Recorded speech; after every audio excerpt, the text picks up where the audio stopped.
자, 이제 우리 이익잉여금에 대해서 좀 보도록 할게요.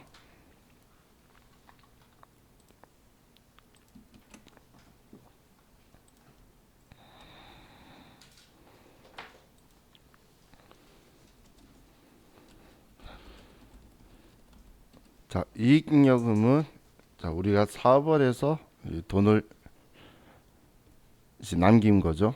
그러면 이 이익잉여금은 우리가 배당을 할 수가 있는데 전부 다 우리가 배당을 해버리게 되면 회사가 돈이 없어지게 되겠죠. 그런 부실한 회사가 되기 때문에 이 이익잉여금에서는 상법이 정하고 있는 법정적립금이 있어요. 이 법정적립금 개정 과목이 이익준비금이라는 개정 과목인데, 이 이익준비금은 우리 교재에 적혀 있는 걸 먼저 보면 3법 규정에 의해서 자본금의 2분의 1에 달할 때까지 우리는 금전에 의한 배당액의 10분의 1 이상 금액을 적립하도록 한 법정적립금이라고 적혀 있죠. 자, 그럼 우리는 그냥 단순하게 이렇게 생각을 하면서 기억을 할게요. 자본금의 2분의 1에 이익준비금이 도달할 일은 없다고 보시면 돼요. 2분의 1에 도달할 일은. 그리고 금전 배당은 현금 배당밖에 없겠죠. 그래서 여러분은 이 이익준비금은 그냥 얘는 무조건 현금 배당의 10% 이상 적립한다고 보시면 돼요. 그럼 다른 말로 하면 아무런 언급 없이 현금 배당을 하면 현금 배당 10%를 적립 분괴를 해야 돼요. 이게 그리고 흔히 표현할 때 얘를 이런 식으로 표현해요. 상법상 최소화 한도로 적립한다. 그렇게 하면 10%라고 생각하시면 돼요.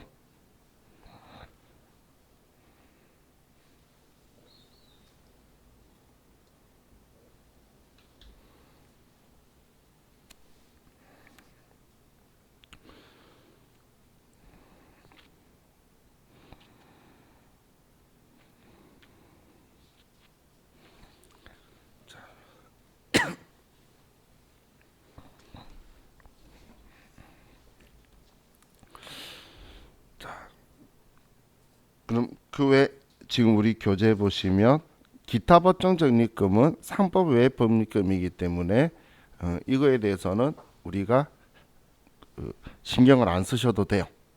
시험 문제 안 나와요. 나와서 여러분들이 이걸 써야 되면 제가 시험 조수비 돌려드릴게요. 그래서 안 나올 거니까 신경 쓰지 마시고, 자, 임의적립금은 이제 기업이 임의적으로 그 사업을 확장하려고 돈 모아두거나 빚 갚으려고 돈 모아두거나 그런 형식이에요. 그렇기 때문에 어떤 개정 과목 쓸 거라고 언급을 해줄 수밖에 없어요. 만약에 나온다면. 그래서 뭐 따로 여러분들이 신경을 별로 안 쓰셔도 돼요. 그럼 미처분 이익잉여금이라는 게 있는데 얘는 분류예요. 그래서 개정 과목은 그러니까 분류론은 미처분 이익잉여금이라고 되어 있지만 우리는 2월 이익잉여금이라는 개정 과목으로 배당을 할 거고, 얘가 배당 가능 이익이에요. 그래서 우리가 주주총회 결의일 배당액만큼 감소시키게 돼요. 얘를 당연히 차변으로 오는 게 감소겠죠. 얘는 대변에 쓰게 되면 자본이니까 증가하는 거니까 우리는 이 금액만큼 차변에 써서 우리가 금액을 줄여주게 될 거예요.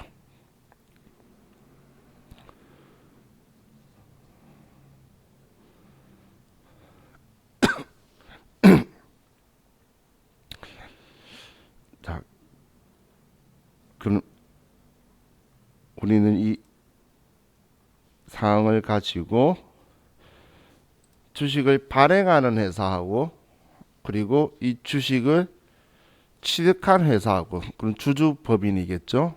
그 회사하고 서로 양쪽으로 회계 처리하는 걸 비교해 가면서 배당도 해보고 좀 하도록 할게요. 자, 먼저 여기는 주식을 발행하는 회사. 그럼 지금 두 개를 비교하면서 할 거니까 제가 다음 페이지 쪽에는 주식을 취득하는 한 회사. 얘를 우리는 뭐냐 법인 주주라고도 하고 출자 법인이라고도 표현을 해요. 우리 회사에 주식을 가지고 있는 회사들 있죠. 자, 그럼 첫 번째 우리 회사가 주식을 발행을 해요. 천주 발행을 하고 액면가가 1,000원,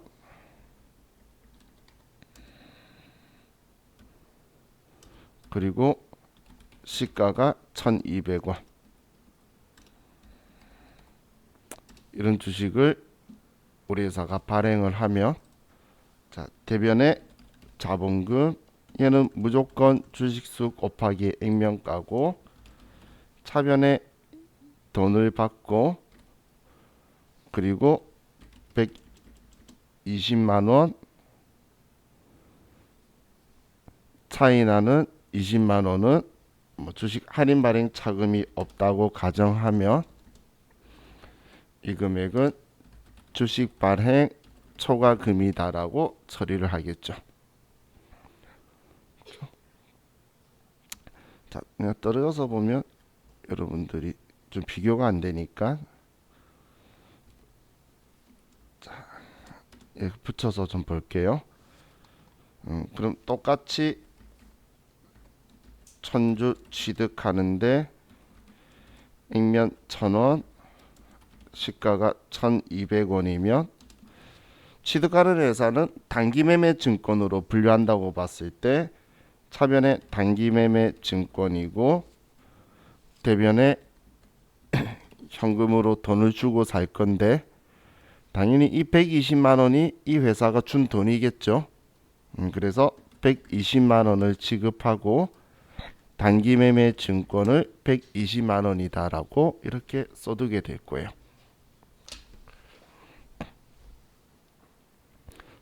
자, 그럼 자, 이 회사가 자, 얘는 참고로 좀 볼게요. 유가증권 관리 대장에 이렇게 표현을 해둘 거예요. 자,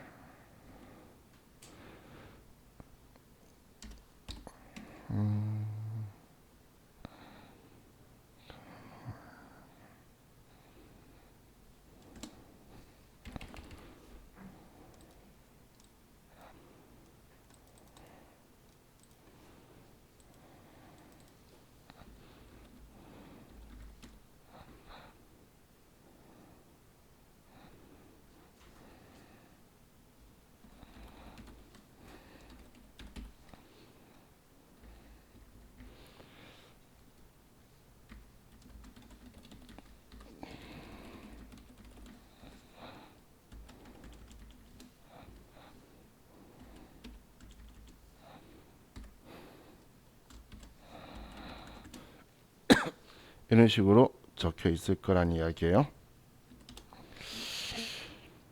자, 이런 상황에서 자, 이 주식을 발행한 회사가 이제 배당 결의를 한다라고 볼게요.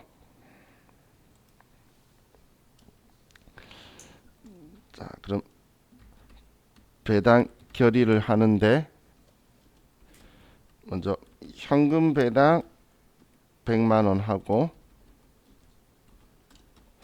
그리고 주식 배당 1,000주를 하고 그냥 이렇게 하고 끝내기로 우리가 처리를 했다라고 볼게요. 자, 그럼 이런 상황에서 우리가 주식 발행한 회사의 측면에서 분계를 보면 자, 주식을 발행한 회사에서의 자, 결의일 회계처리인 거예요. 결의일이라는 건 주주총회를 한 날을 결의일이라고 해요. 자, 이 표현 기억해 두세요. 결의일이라는 표현 쓸 거예요. 자, 그럼 주주총회에서 현금 배당, 주식 배당 이렇게 하기로 결의를 한 거예요. 그러면 우리가 배당하는 만큼 2월 이익잉여금이라는 계정 과목을 줄일 거라 그랬죠.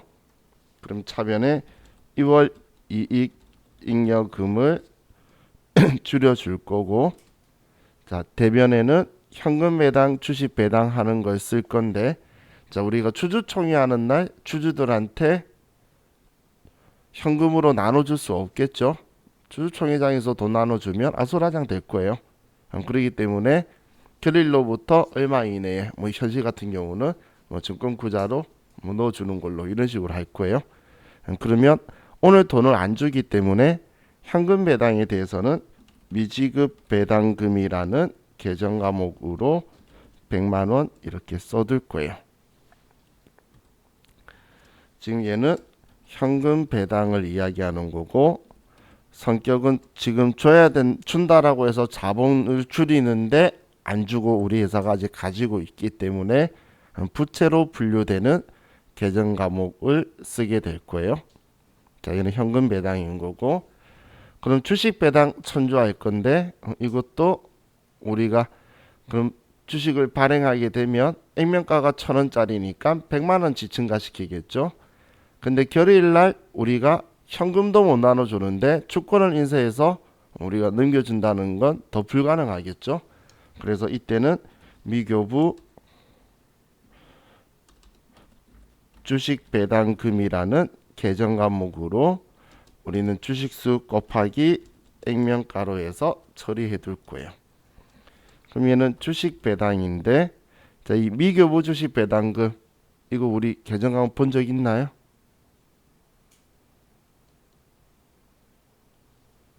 우리 본 적 있는 거 기억나나요? 언제 봤죠?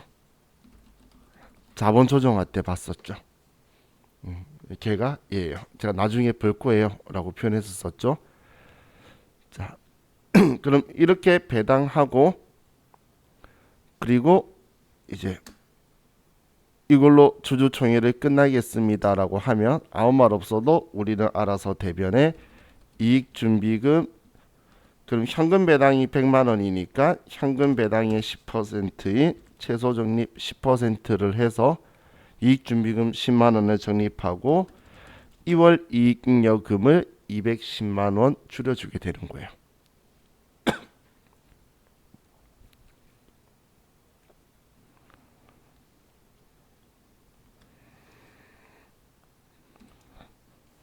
똑같이 주식 취득사의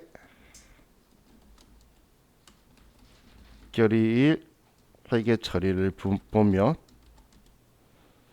자, 이때는 먼저 현금 배당에 대해서 봤을 때, 자, 우리가 배당을 받게 되면 차변에는 돈 받고 대변에 배당금 수익이라는 계정 과목을 쓸 건데, 자, 우리 원래 주주들끼리 지분별로 나눠야 되는데 그냥 1인 주주라고 가정을 하면 전부 다 이 회사가 다 받게 되겠죠. 그러면 배당금 수익이 100만 원이 될 건데 오늘 돈 안 들어왔잖아. 그래서 미수금이다라고 이렇게 처리해 줄 거예요. 이렇게 하는 이유는 배당금 수령 수익 인식 시점은 우리 결의일이기 때문에 이날에 회계 처리를 해야 돼서 이날에 결의를 받으면 배당금 수익이라고 써주는 거예요. 그런데 오늘 돈 안 들어왔기 때문에 미수금이다라고 써두게 될 거예요. 그러면 주식 배당을 수령할 때는 이때는 회계 처리를 안 해요. 주식 배당 받을 때는 회계 처리를 하지 않을 거다라고 보시면 돼요.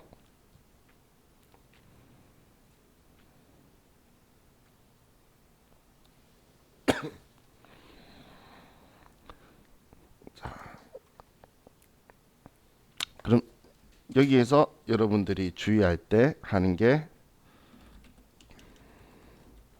배당금 수령은 정기 배당이든 중간 배당이든 모두 다 배당금 수익이라는 영업외 수익으로 처리를 해요.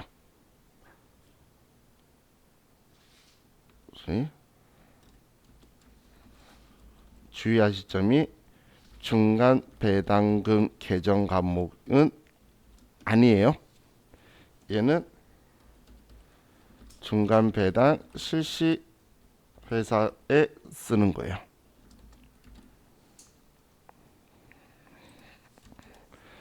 이것 때문에 중간 배당금 받는다고 해서 우리 법원 인가 받아서 중간 배당금 수령했다고 막 나오면 여러분들이 배당금 수익 쓰려고 배당이라고 두자 정도를 컴퓨터에 쓸 건데 그러면 중간 배당금이 여러분을 유혹할 거예요. 그러면 우리는 중간 배당금 쓴 적도 없고 쓸 리도 없어요. 세무이익까지는. 얘는 중간 배당을 실시하는 회사가 줄여주는 이익잉여금 계정 과목이에요. 이익잉여금 분류되는. 그렇기 때문에 얘 쓰면 안 된다고 제가 주의하라는 거예요. 제 생각에는 이것 때문에 중간 배당금을 주는 문제가 계속 나오는 것 같아. 여러분들이 이걸로 선택하라고. 정기 배당이든 중간 배당이든 배당금 받은 회사는 돈 받고 영업외 수익 처리하면 끝인 거예요. 어느 배당이든 돈 받은 거니까. 근데 주식 배당을 받았을 때는 이때는 회계 처리를 하지 않는다는 것도 매우 중요해요.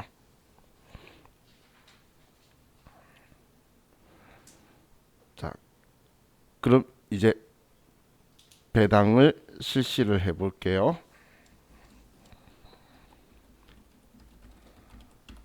자, 현금 배당을 먼저 실시하면 주식 발행사의 입장에서는 과거에 미지급 배당금 적었던 거 지우고 돈 주면 되겠죠. 이 결의일날 이렇게 적어뒀던 거 지우고 돈 주면 돼요. 발행회사 입장에서는. 그래서 미지급 배당금 100만 원이고 대변에 배당금을 지급만 하면 끝나겠죠. 그러면 주식 취득한 회사의 입장에서는 받는 거니까 차변에 돈 100만 원 받고 결의일날 미수금이라 적어뒀잖아. 우리 결의일날에 이렇게 미수금이라고 적어뒀죠. 이거 받았으니까 대변에 치워주면 되겠죠. 자, 이렇게 써줄 거예요. 이건 별거 아니죠. 그죠? 그냥 장부에 적혀있던 거 서로가 다 지워주는 거잖아요. 결의일날 처리했던 거. 그죠? 미지급 배당금 써뒀던 거 발행사는 지우고 현금 배당 해준 거고 받는 회사는 미수금 적어놨던 거 지우고 현금 받은 거예요. 그럼 분개 별거 아니죠. 다음 4번에 주식 배당을 실시를 하면 주식 발행사는 그럼 장부에 미교부 주식 배당금이라고 자본 처리했던 거 지워주고 100만 원. 자, 주식 배당은 주식을 발행해서 주는 거예요. 우리가 가지고 있는 주식을 주는 게 아니고 주식 배당은 주식을 발행해서 주는 거예요. 그럼 주식 발행하게 되면 대변에 어떤 상황이든 간에 대변에 자본금이라고 써줘야 되겠죠.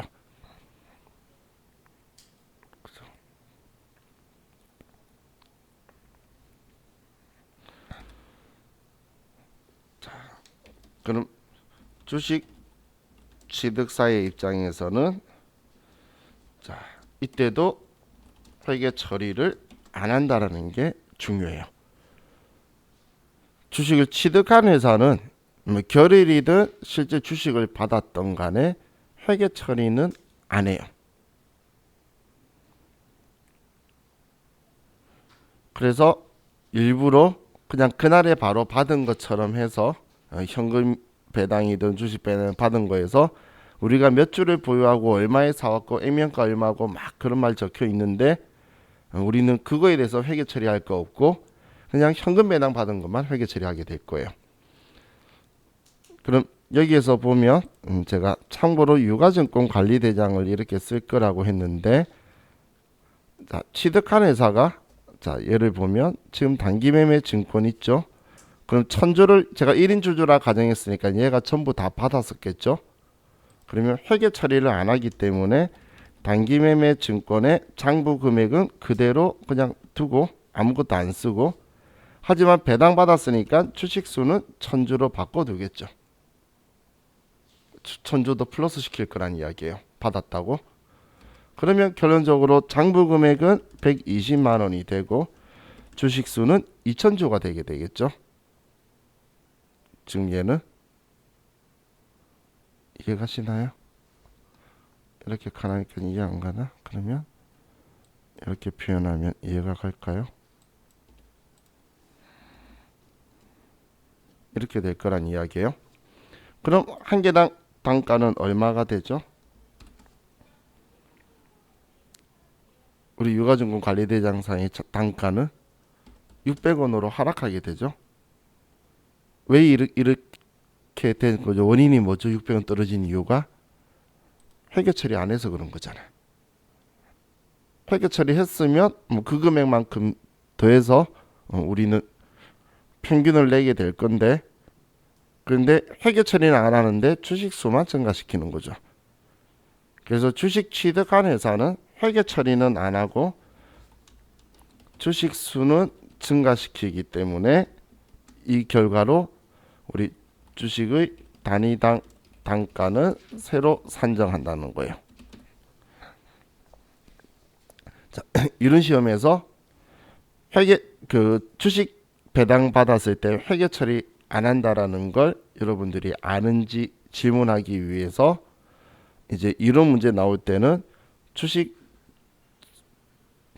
배당 수령 시는 회계 처리는 하지 않고 주식수는 증가시키며 단위당 단가는 새로이 한다라고 이렇게 적혀 있는 지문들이 있는데, 그 이유는 회계 처리 안 했기 때문에 발생하는 일들이에요. 회계 처리 안 한 거지 재무상태표에 재무제표에 안 들어온 거지 주식 받은 거 맞으니까 자금 관리에는 당연히 써둬야 되겠죠. 그래서 이런 효과가 나온다는 거예요. 우리 주식 하시는 분들 거의 대다수 보면 5월달 6월달 사이에 주식 가격이 소폭 하락하죠. 이거는 자연스러운 일이죠. 그것 때문에 슬퍼하는 사람 없어요. 그것 때문에 슬퍼하는 사람은 올해 주식 시작한 사람이고 왜냐면 매년 그때 좀 하락하는 건 수요와 공급의 곡선에서 주식 배당이 일어나게 되면 항상 시장에서는 가격이 잠시 내렸다가 다시 회복해요. 그래서 연말에 배당 받으려고 주식에 투자하시는 분들은 7월 달까지 안정적인 자금을 넣어두라고 다들 조언을 하죠. 왜냐하면 소폭 하락했다가 다시 올라가는 게 일어나는 게 이 시점들이 껴 있어서 그래요. 왜냐하면 2월 말이나 3월 초에 배당하게 되면 3월 이내 배당은 다 실시를 해야 돼요. 상법이 그렇게 기본적으로 잡고 있기 때문에 그런 일들을 제일 늦게 하는 걸 가정해서 그때까지 여유 자금 가지고 배당 받으려고 투자 10분을 하라 뭐 그런 이야기 하는 거예요. 자, 그럼 지금 여기 분계에서 여러분들이 생각하셔야 될 게 미지급 배당금이라는 계정 과목하고 미교부 주식 배당금이라는 계정 과목을 가지고, 자, 먼저 시험 문제에서 생각하실 게 지금 현재 상황이 주식이 죄송해요. 결의일 시점에 대한 분계인지 아니면 결의한 내용대로 우리가 배당을 실시하는 시점에 대한 분계인지를 문제에서 먼저 파악해야 돼요. 결의일 이야기인지 아니면 지금 주주총회하는 결의일 이야기인지 배당을 실시하고 있는 건지. 그럼 결의일이라고 하면 우리는 현금 배당은 미지급 배당금, 주식 배당은 미교부 주식 배당금으로 처리하고, 그리고 2월 이익여금을 줄여주는 분계가 나와야 되는 거고, 그런데 결의일날 결의한 대로 배당을 실시한다라고 하면 여러분은 현금 배당은 미지급 배당금, 주식 배당은 미교부 주식 배당금으로 분계되어 있었을 거라는 걸 인지하셔야 돼요. 결의일대로 한다면, 근데 이건 어렵지 않아요. 자, 우리가 K레 프로그램 가지고 시험 볼 거죠. 그러면 아무 회사나 들어가 봐도, 자, 지금 우리 주주총회 결의 내용을 보는 것이 이익잉여금 처분 계산서죠. 이익잉여금 처분 계산서. 그러면 단기 거를 보든 정기 거를 보든 어느 걸 봐도 상관없어요. 들어가면, 그러면 여기에 배당하는 것 중에서 현금 배당 옆에 미지급 배당금 있죠. 주식 배당 옆에 미교부 주식 배당금 있죠.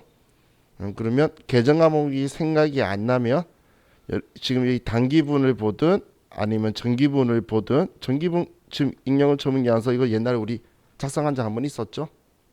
우리 기초정보 관리할 때 작성보다는 여기는 거의 들어와서 얘만 봤었는데, 지금 이제 처분 이익여금 처분하는 게 배당인 거예요. 그럼 여기에도 현금 배당은 미지급 배당금이다, 주식 배당은 미교부 주식 배당이다 적혀 있죠. 그럼 지금 얘네들 왜 적혀 있냐면, 우리 전산에서는 사실 결의한 대로 쓰고 전표 추가하면, 지금 얘 같은 경우 전표 추가가 있죠. 하면 컴퓨터가 이 계정 과목으로 분개해 줄 거예요. 결의일날. 그럼 이 계정 과목으로 분개되는 게 지금 이야기하고 있는 이 계정 과목이죠. 얘네들. 그래서 여러분들이 혹시 계정 과목이 생각이 안 나면 우리는 결의일날 결의한 내용이 이익잉여금 처분 계산서에 있다라고 생각하셔서 이익잉여금 처분 계산서를 한번 확인해 보셔서 참고로 쓰시면 그래도 틀리지 않고 정확하게 보실 수 있을 것 같아요. 자, 그럼 지금 우리 배당에 대해서 했는데, 자, 여러분들이 기억하실 거는 당연히 얘네들도 기억하시되 성격도 기억을 하세요. 왜 성격도 기억하라고 말하냐면, 자 보세요. 자, 우리 발행한 우리 회사 입장에서 현금 배당에 대해서 보면, 미교부 주식 배당금은 잠시 있는 거고, 실질적으로 보면 현금 배당은 2월 이익잉여금을 지금 저 분기에서 100만 원을 줄여주고, 그리고 대변에 현금 배당을 바로 했다면 이렇게 주는 거죠. 이날 못했기 때문에 미지급 배당금이라는 애가 잠시 부채로 껴있다가 지급할 때 지운 거였잖아요. 그럼 현금 배당은 보면 지금 얘는 자산의 감소가 일어나고 차변에 자본의 감소가 발생하는, 얘는 실질적으로 자본의 감소가 발생한다는 이야기예요. 왜냐면 내 돈 현금 배당 해줬기 때문에 현금 배당은 내한테서 돈이 나가기 때문에 자본의 감소가 발생을 해요. 그 수밖에 없겠죠. 그럼 자, 주식 배당을 가지고 보면, 자, 주식 배당은 분기가 2월 이익잉여금 100만 원, 그리고 바로 그날 주식 발행해 줬으면 대변의 자본금 100만 원, 이렇게 분기가 되겠죠. 그죠? 그럼 대변의 자본금이라는 계정 과목은 자본으로 분류되는 거니까 자본이 증가하게 될 거고, 2월 이익잉여금은 자본이 감소하게 되겠죠. 그럼 지금 주식 배당에서는 얘는 지금 우리 회사의 자본의 증감이 있나요? 없죠. 차변 대변이 다 자본이잖아요. 그래서 얘는 총 자본은 불변이에요.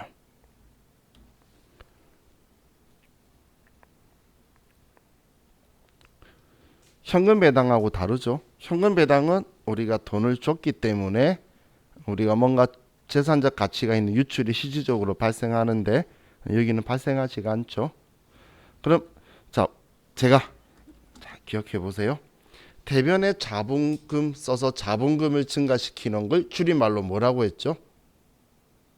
줄임말. 요즘 사람들 그저 잘 줄이잖아, 두자로. 자본금을 증가시키다의 줄임말이 증자였죠. 근데 얘 지금 돈 받았나요? 지금 자본금 증가시키고 있잖아. 그죠? 대변의 자본금 수익률이 증가하는 거잖아요. 근데 돈 안 받았죠? 얘가 무상증자예요.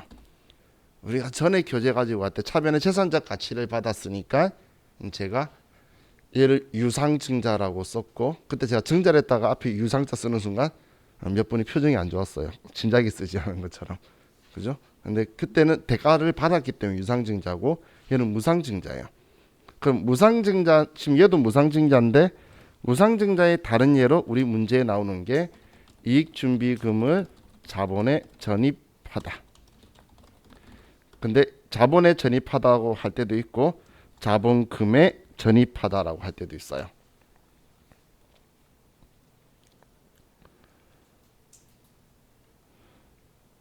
이건 지금 방금처럼 우리가 결의할 때에 이익준비금을 이렇게 대변에 모아뒀는데 얘를 자본금으로 보내버리겠다는 이야기예요.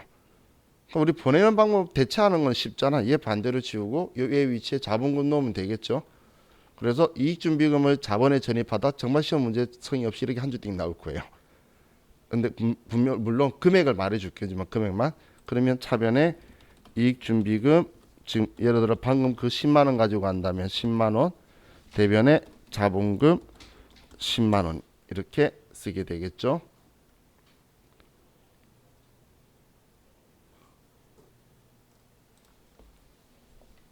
그럼 이분계 가지고 봐도 자본금은 자본으로 분류되니까 자본의 증가가 발생하는 거고, 이익준비금은 자본이죠. 보증전입금 이익잉여금으로 분류되는 자본이었잖아요. 근데 얘 지금 차변에 줄이기 위해서 온 거죠. 그러면 자본의 감소니까 얘도 자본이죠. 그럼 얘 총자본 변화가 있나요? 그래서 여러분한테 이걸 물어볼 거예요. 주식 배당이 총자본 불변보다는 무상증자는 총자본은 불변이라는 걸 여러분들이 알고 있으신지를 이론 문제에서 참 잘 물어봐요. 그래서 무상증자는 총자본은 불변이다 라고 여러분들이 기억을 하시면 좋을 것 같아요. 근데 한국말이 참 나빠요. 자, 얘 보면 자본금은 증가하고 이익준비금은 감소하고 총자본은 불변이라는 거예요. 무슨 말인지 이해가 나요? 대변에 자본금이라고 썼으니까 자본금 계정 과목은 증가할 거고, 이익준비금 차변에 썼으니까 이익준비금은 줄어들 거고, 하지만 총자본은 증가할 거라는 거예요. 참 말을 그렇게 한글로 글로 적혀 있으면, 우리 말보다 글로 적혀 있으면 더 눈에 안 들어와요. 그래서 정확하게 여러분들이 인지하고 있어야지 그 말이 눈에 들어오겠죠. 계정 과목 위치에 따라서 자본금 증가하고 2월 이익잉여금 감소하고, 하지만 총자본은 불변이다 이런 식으로 적혀 있을 거라는 거예요. 그래서 여러분들이 이제 그게 눈으로 좀 많이 봐야지 좀 익혀지지, 아니면 잘 안 들어와요. 글로 적어 놓은 게. 자, 지금 오늘 사채하고 자본하고 하니까 오늘 수업 내용이 좀 무겁죠? 걱정 마세요. 이제 끝이에요. 저하고 이런 재미없는 이야기 할 건.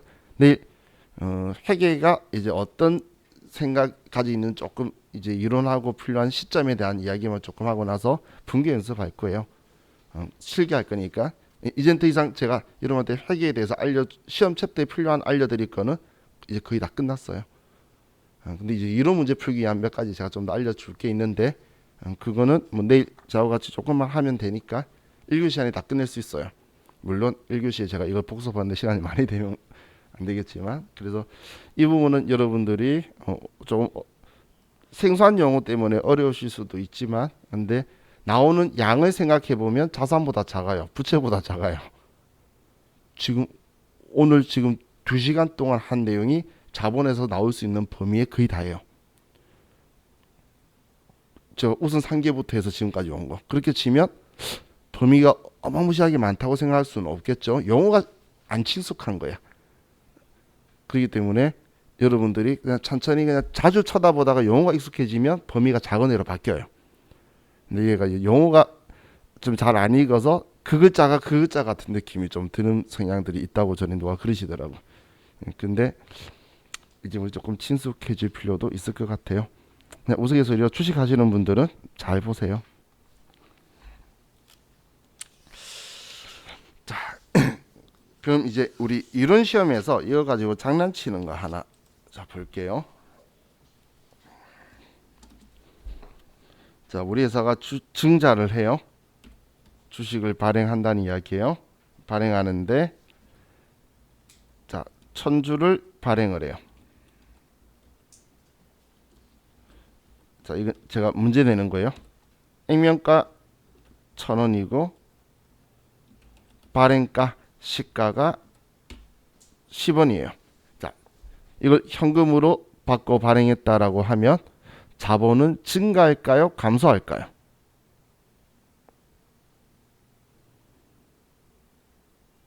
증가, 감소.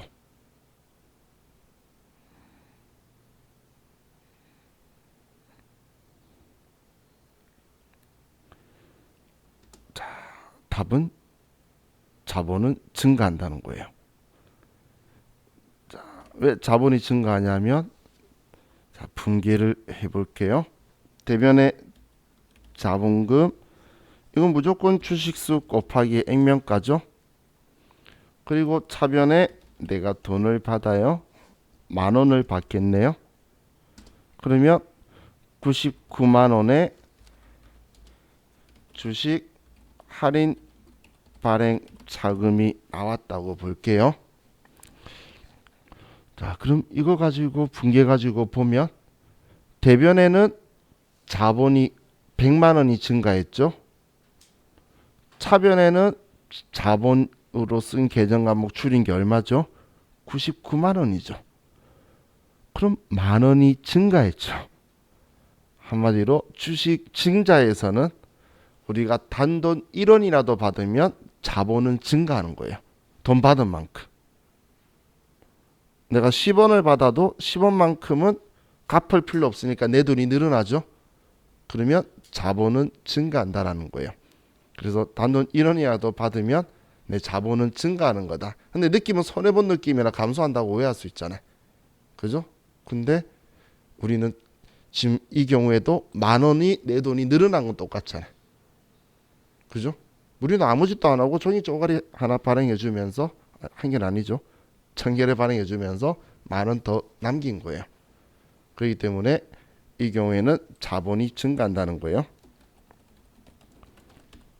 증가하는 회계처리다라고 기억해 두시라는 거예요. 단돈 1원이라도 받으면 총 자본은 증가한다.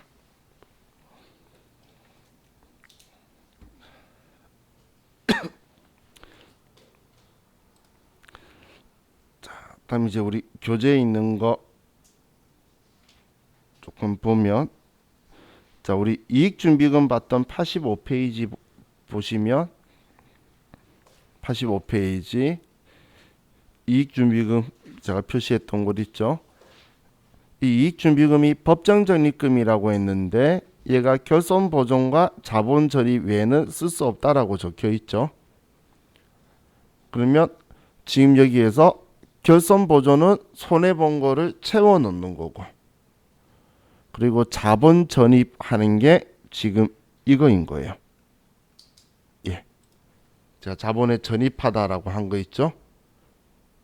이게 우리는 지금 이익준비금을 사용할 수 있는 예중의 한계로서 본 거예요.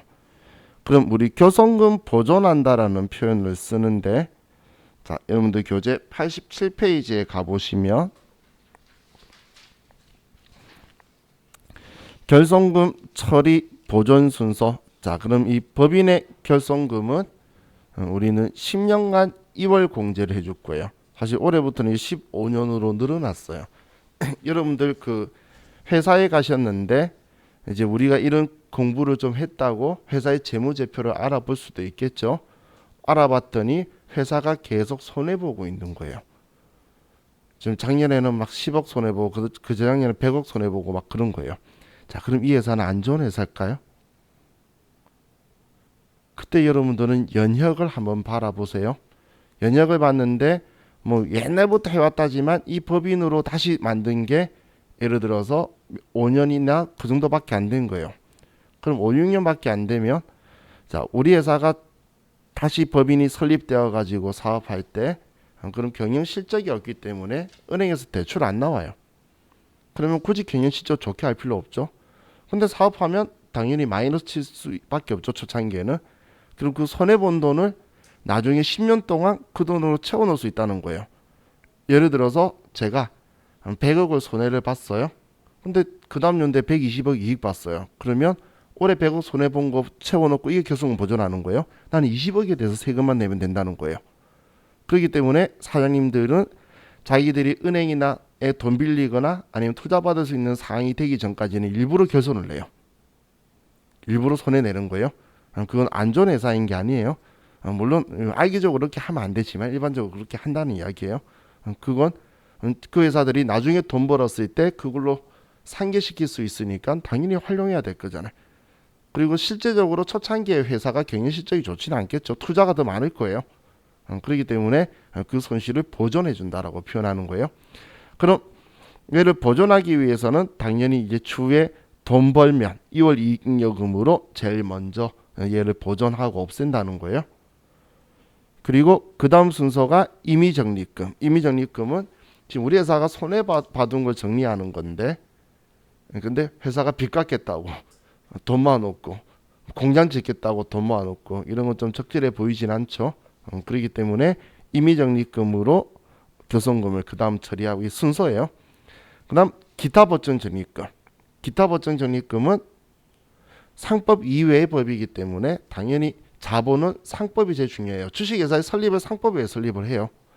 그렇기 때문에 우리는 상법 이외의 법인 적립금 이걸 하고 다음 이익준비금. 이익준비금이 상법이 우리 회사가 힘들까봐 돈 다 내보내지 말라고 모아둔 거예요. 옛날에 여러분들 론스타 사건 뭐 이런 거 보면 걔네들도 우리나라가 상법이 막아놓으니까 10% 정도 선은 남겨놓고 론스타가 전부 다 외환은행 거 다 뽑아가 버렸죠. 그래서 껍데기 회사 됐었잖아요. 그랬어요. 만약에 이런 기준 없었으면 10%도 안 두고 다 뽑아갈 애들이었어요. 그래서 이제 이렇게 힘든 경우를 가지고 이제 두고 그리고 나서 그래도 교손금이 있고 보존할 거라 그러면 자본잉여금. 자, 자본잉여금 개정 항목 공부한 거 3개 뭐였죠? 주식 발행 초과금, 감자 차익, 자유시 처분이 주감자 이익 본 거라 그랬죠. 자, 제가 왜 갑자기 이한테 와서 그랬냐면 전에 교손금 보존 처리 순서가 나왔었어요. 그래서 제가 사람들한테 표현할 때는 임기 이자라고 해서 우리가 결손이 발생하면 손해를 보게 되면 대표이사가 임기 중에 이자 내야 된다라고 기억하라고 했는데 문제가 나왔어요. 그래서 저는 많은 사람이 이걸 맞췄을 거라는 생각을 했는데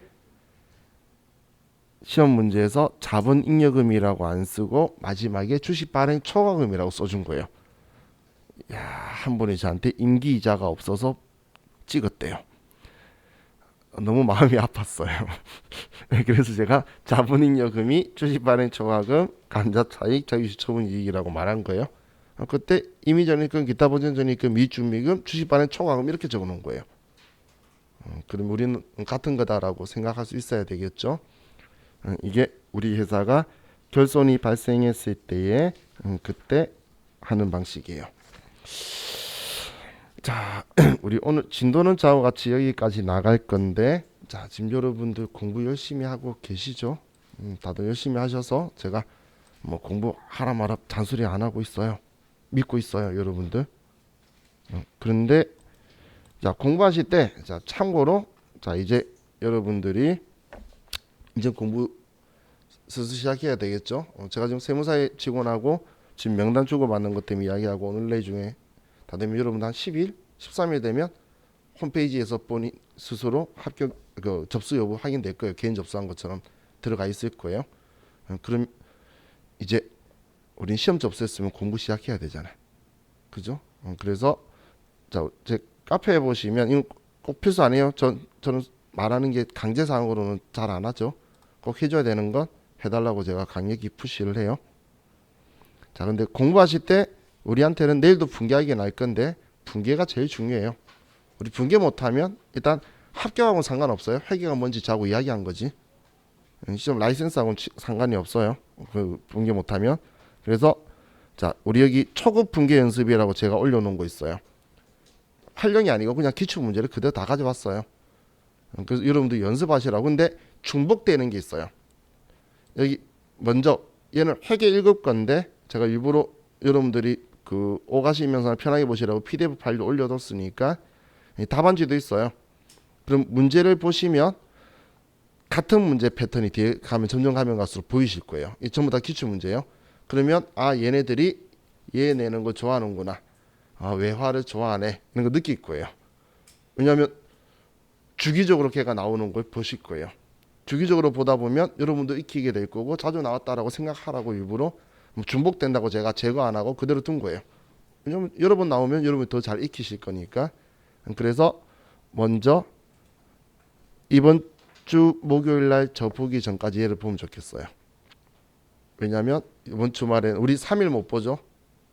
그래서 그때 중급 분계 연습, 고급 분계 연습은 절대 보지 마세요.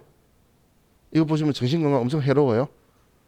미래에 내가 이상한 거 해야 되는 줄 알고 오해해요. 근데 나중에 보면 이상한 게 아닌데 지금 우리 그 공부한 양 가지고는 이상한 분계가 되니까 일부러 보지 마시고 초급 분계 연습 끝나신 분은 중급 분계 연습 보시는 것도 좋은데 지금 저와 같이 내일 그 일반 연표 분계 연습 책이 있는 건 다 끝내요. 양이 그렇게 안 많아요. 그럼 저와 같이 이제 부가가치세 이론 들어가고 매일 매출 전표 들어가고 할 건데 매일 매출 전표 들어가기 전까지 중급 분계 연습을 끝내셔야 돼요. 그래야 매일 매출 전표 부가가치세가 섞인 전표 입력할 때에 또 여러분들이 원활하게 잘 하실 수 있을 거기 때문에 그래서 이걸 좀 이용해서 아니면 근데 꼭 보시라는 건 이걸 가지고 쓰라는 건 아니에요. 여러분들 활용하셔 가지고 좀 분계 연습을 최대한 알차게 하시면 좋을 것 같아요. 그래서 나중에 저한테 이런 말 하시는 분 있어요. 너무 많이 봐가지고 정말 제가 시켰더니 너무 많이 봐가지고 외우겠대.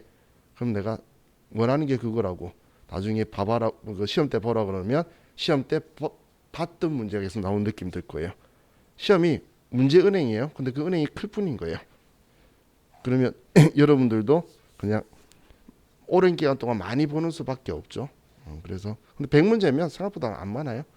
그리고 나중에는 시간 이제 없고 할 때는 답 적혀 있는 거 있잖아. 문제 읽고 분계 답 이렇게 했더라. 이게 계속 봐도 책 읽을 때 읽으셔도 여러분 분계 엄청 많이 느니까 그렇게 하시면 좋을 것 같아요.